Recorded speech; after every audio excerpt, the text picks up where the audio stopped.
সংক্ষেপ, দ্বিতীয় রাকাত লম্বা করে দিলেন। এটা তরিকা না, এটা ভুল তরিকা। সুম্মায়ার ফয়াদেহে কামা রাফাহমা ফিল ইস্তিফতাহি, যখন তেলাওয়াত হয়ে গেল তখন কি করবেন? রুকুতে যেতে হবে। রুকুতে গেলে কি করতে হবে? দুই হাত উঠাবেন, এর নাম হচ্ছে রফাইদেন। এইখানে রফাইদেন আছে, রফাইদেন আছে 4 জায়গায়।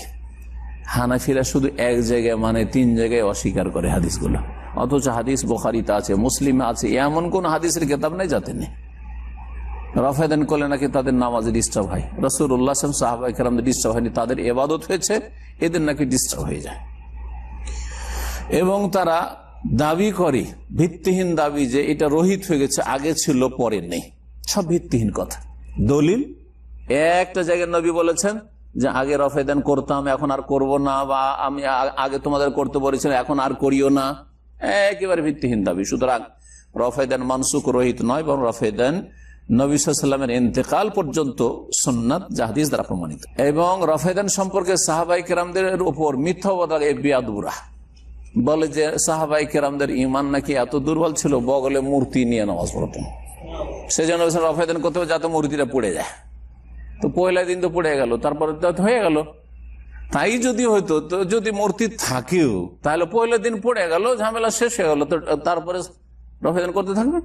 ওই একদিন শুধু করেছেন নবী সাল্লাল্লাহু আলাইহি ওয়াসাল্লাম, সাহাবীরা হাত্তা ফারাকাত দুনিয়া, সারা জীবন। তারপরে ইমাম আবু হানিফা, তোমরা বলছো 4টে মাযহাব হক, 4টে মাযহাব ইমাম আবু হানিফা ছাড়া শাফি, মালিক, আহমদ 3 জনই বলছে রফাইদান আছে। কোথায় মানসুখ হলো? আর তারপরে ইমামদের যুগে কি মূর্তি নিয়ে থাকতো, বলো যে তারা বলছে রফাইদান সুন্নাত। 2 হাত উঠাইতেন রুকুতে যাওয়ার সময়, কামা রাফাহুমা ফিল ইস্তিফতাহ, যেমন শুরুতে হাত উঠিয়েছেন। সুম্মা ইয়াকুলু, তারপর আল্লাহু আকবার, হাত উঠিয়ে, ওয়া ইয়াখিরু রাকিয়ান, তারপর রুকুতে চলে যেতেন। ওয়া ইয়াদাউ ইয়াদাইহি আলা রুকবাতিহি, 2 হাত রাখতেন 2 কিসের ওপর? হাঁটু। এই যে হাঁটুতে যে হাড্ডিটা আছে, এই হাড্ডিটাকে ধরতে হবে, হাড্ডির উপর রাখতে হবে। মুফাররিজাতান আল আসাবি, আঙ্গুলগুলিকে খোলা খোলা রেখে, আঙ্গুলগুলিকে চেপে রাখবেন না, এরকম করে ধরবেন না, বরং এইরকম ভাবে। জি, কেউ দেখান, রুকু করে একটু দেখান, নতুন ভাইরা দেখুক। হাত রাখেন, এইদিকে লোকদের দিকে এই করে দেখেন, দেখান। এই যে আঙ্গুলগুলো ফাঁক ফাঁক করে, আঙ্গুল ফাঁক করে কি ধরে থাকবেন? হাঁটুর ওপর রাখবেন। আর শক্ত করে ধরে রাখবেন, ঢিলা করে নয় যে ফসকে গিয়ে আপনি ঝুঁকে যান বা হাত নেমে যায়। আর 2 বাহুকে, এই যে আদদ বলা এটাকে, 2 বাহুকে নিজের পার্শ্বদেশ থেকে সরিয়ে রাখবেন। রুকু করে দেখান, এই যে মাঝখানে কি আছে, এই জায়গাটা আর হাতের মাঝখানে কি আছে? দূরত্ব আছে, ফাঁকা আছে। সাঁটিয়ে দিয়ে দেখান তো, একটু সাঁটিয়ে দেন, এই যে সাঁটিয়ে দিন। এইটা না, এটা সুন্নতের খেলাফ, এটা করবেন না। ইউজাফি, দূরে রাখবেন, নিজের পার্শ্বদেশ থেকে হাতকে কি রাখবেন? দূরে রাখবেন রুকুর সময়। ওয়ায়ামুদ্দু জাহরাহু, পিঠটাকে জড়সড় করে রাখবেন না লম্বা করে? লম্বা করে রাখবেন। ওয়াজআলু রাসা হিয়ালাহু, আর মাথাকে পিঠ বরাবর রাখবেন রুকু করে। আপনি দাঁড়িয়ে থাকেন, বারবার উঠার চাইতে ভালো। বরাবর মাথাকে পিঠ বরাবর করেন। মাথা ঠিক আছে? লা ইয়ারফাহু, পিঠের চাইতে মাথাকে উঁচাও করবেন না এরকম করে। ওয়ালা ইয়াখফিজু, আর ঝুঁকিয়ে দিবেন না। ঝুঁকিয়ে দেওয়া যেমন মাথাকে দিল ঝুঁকে, মাথা নেমে গেল পিঠ থেকে, এইটাও না। আবার মাথাটাকে উঠিয়ে রাখেন, এইরকম করেও না। অনেকে একটু এরকম করে, উটের মতো করে না, উটের মতো। ওয়ায়াকুলু, রুকুতে কি বলবেন? বেশ কিছু তসবিহ আছে, তার মধ্যে যেটা সবচাইতে সংক্ষেপ আর প্রসিদ্ধ সেটা হচ্ছে সুবহানা রাব্বিয়াল আযীম। নবী সাল্লাল্লাহু আলাইহি ওয়াসাল্লাম বলছেন, আম্মা রুকু ফাআযযিমু ফীহি রাব্ব, রুকুতে তোমরা রবের, আল্লাহর তাজিম, মহত্ব, বড়ত্ব ঘোষণা করা। সুবহানা রাব্বিয়াল আযীম, যে আযযিমু আযীম, সুবহানা রাব্বিয়াল আযীম। ফাসাব্বিহ বিসমি রাব্বিকাল আযীম, সূরা ওয়াকিয়াতে যখন নাযিল হলো, নবী বলে ইজআলুহা ফি রুকুইকুম, এর উপর আমল করো রুকুতে। রুকুতে গিয়ে আয়াতের উপর আমল, আয়াতের উপর আমল হয়।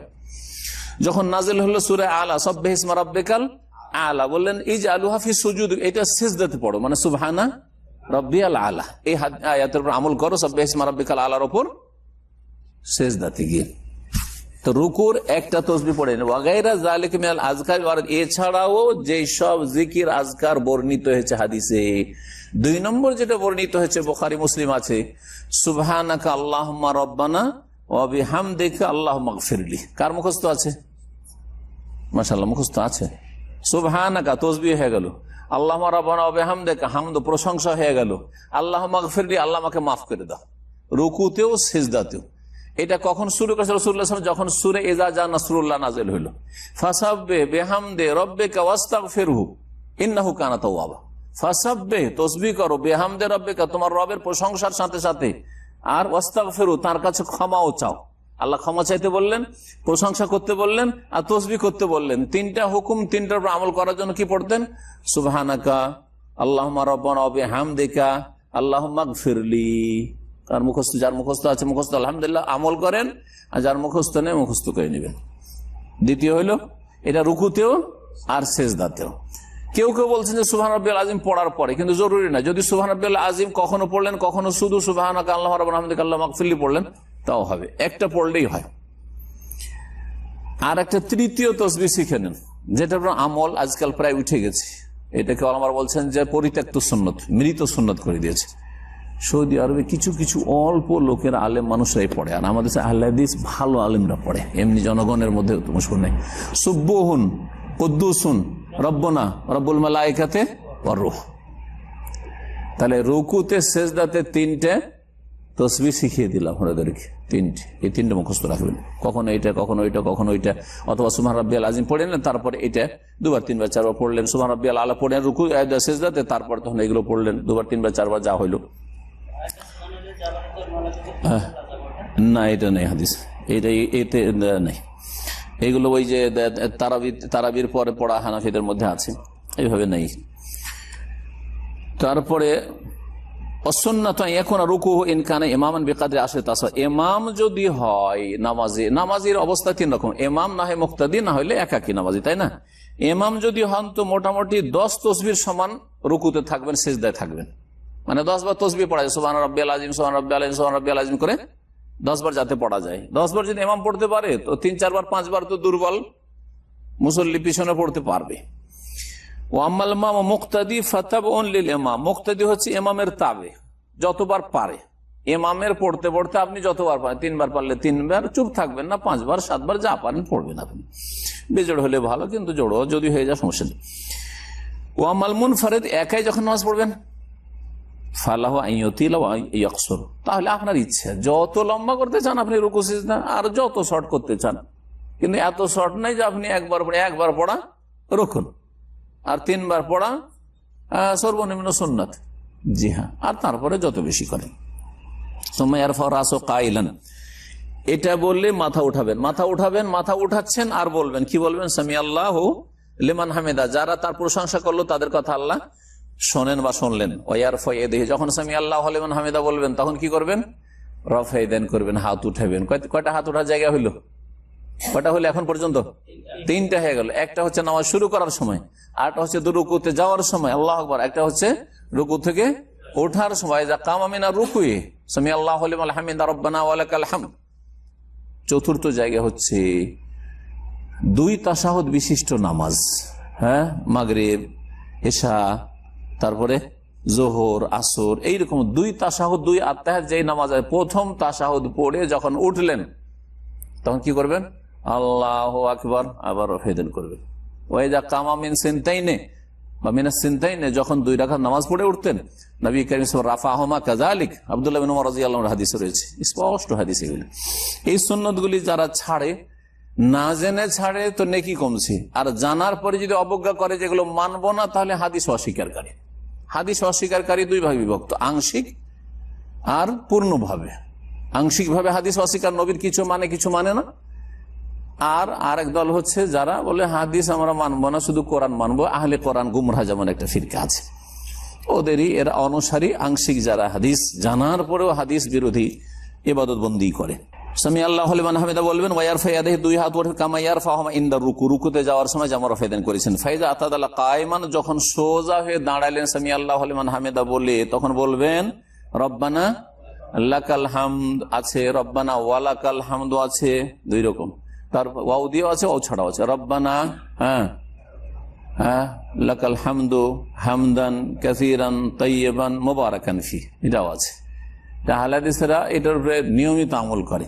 আর একটি লম্বা তসবিহ এখানে আছে বা তাহমিদ আছে, যেটার উপর আমল করে না, অল্প কিছু আলেমরাই আমল করে, বুঝা গেছে, অল্প কিছু আলেমরা বা ইমামরা আমল করে, সেটা আজকে শুনিয়ে দিচ্ছে। রব্বানা লাকাল হামদু মিল আস-সামাওয়াতি ওয়া মিল আল-আরদি ওয়া মিল মা বাইনাহুমা ওয়া মিল মা শি'তা মিন শাইইন বা'দু আহলুস সানাই ওয়াল মাজদ আহাক্কু মা ক্বালাল আবদু ওয়া কুল্লুনা লাকা আবদ আল্লাহুম্মা লা মানি'a লিমা আতাইত ওয়া লা মুতি'a লিমা মানাত ওয়া লা ইয়ানফা'ু যাল জাদ্দি মিনকাল জাদ্দ।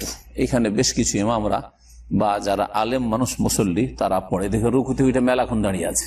কিয়ামুল লাইলগুলি ভোর রাতে যে রমজান মাসে পড়েন, ওতে অনেকক্ষণ দাঁড়িয়ে থাকে, এমনি চুপচাপ দাঁড়িয়ে থাকে নাকি? এই দোয়াগুলি পড়ার ক্ষেত্রে এগুলো। তারপরে একা একা সুন্নত নামাজ পড়ছেন আপনি, বা একা একা এমনি তাহিয়াতুল মসজিদ নামাজ পড়ছেন, বা এমনি নামাজ পড়ছেন, নফল নামাজ পড়ছেন, তাহাজ্জুদ পড়ছেন, পড়েন এগুলো। ইমামের পিছনে নয় টাইম পাবেন না, কিন্তু বাকি সময়গুলো তো টাইম পাবেন। তো এই দোয়াগুলো মুখস্থ থাকা উচিত। রব্বানা ওয়া কানা সাল্লাল্লাহু ইউতিল হাদাল ইতিদাল, বলছেন নবী সাল্লাল্লাহু আলাইহি ওয়াসাল্লাম এই যে রুকু থেকে উঠে যে সোজা দাঁড়াইতেন, এটাকে লম্বা করতেন। লম্বা করে কি পড়তেন? ফায়াতি বিমা ওয়ারাদা মিনাল আযকার ফি হাযাল মাওদি, এই জায়গায় যে জিকির আজকারগুলি দোয়াগুলি আছে সেগুলি আমল করতেন, যেগুলি একটা বললাম এটা পড়লে বেশ কিছুক্ষণ সময় লাগছে লম্বা করে। সুম্মা ইউকাব্বিরু, তারপরে তাকবীর বলবেন, ওয়া ইয়াখিরু সাজিদান।